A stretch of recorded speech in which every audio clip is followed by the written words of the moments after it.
In our last episode, Germany offered Austria-Hungary a blank check, unconditional support, no matter what came next.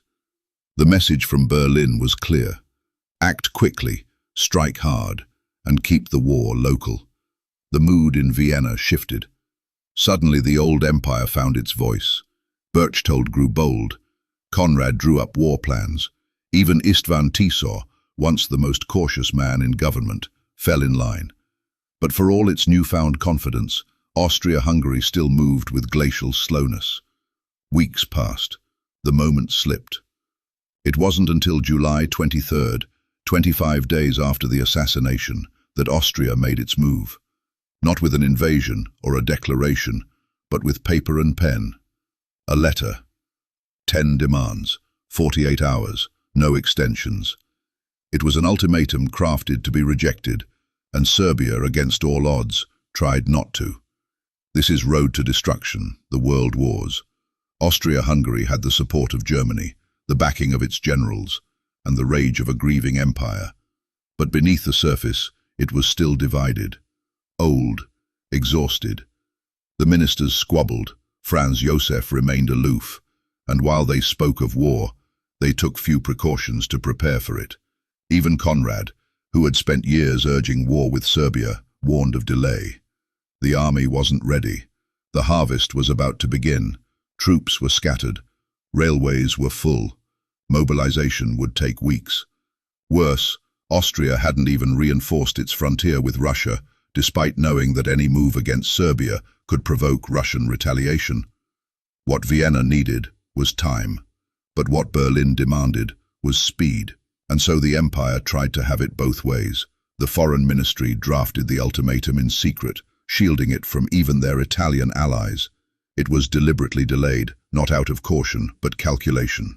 France's president and top ministers were on a visit to Russia. If Austria struck before they returned, Serbia might be isolated.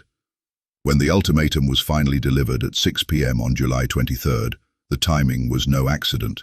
It was a diplomatic ambush. 10 demands, severe, humiliating, and backed by the threat of war.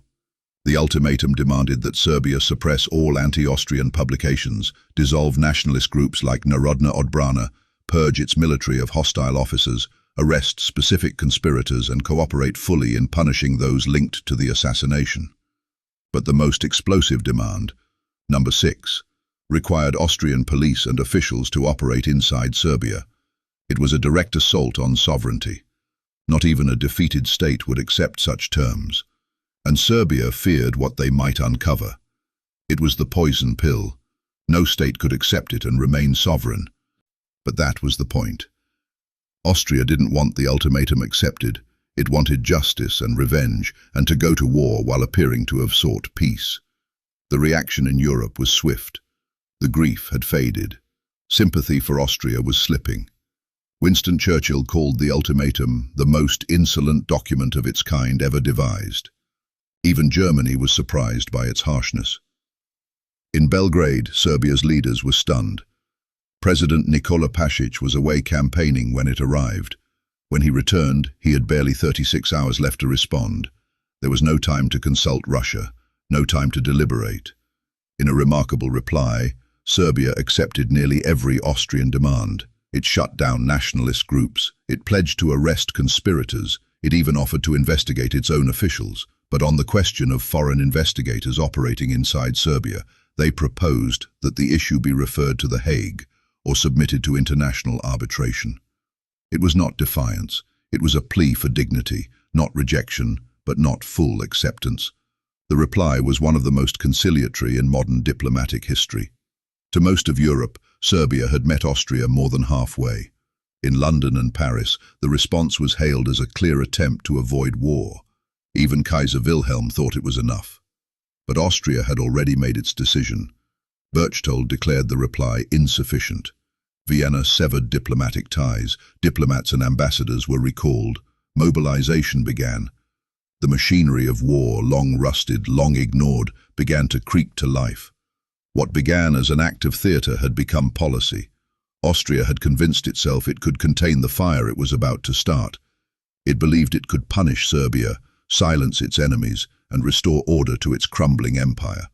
Austria still clung to the illusion of control. Franz Josef remained detached, silent. Berchtold appeared almost relieved.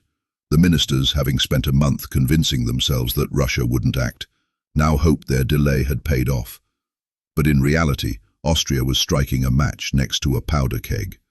It had crafted an ultimatum so harsh it could not be accepted, and when Serbia tried, against all odds, to comply, it was ignored.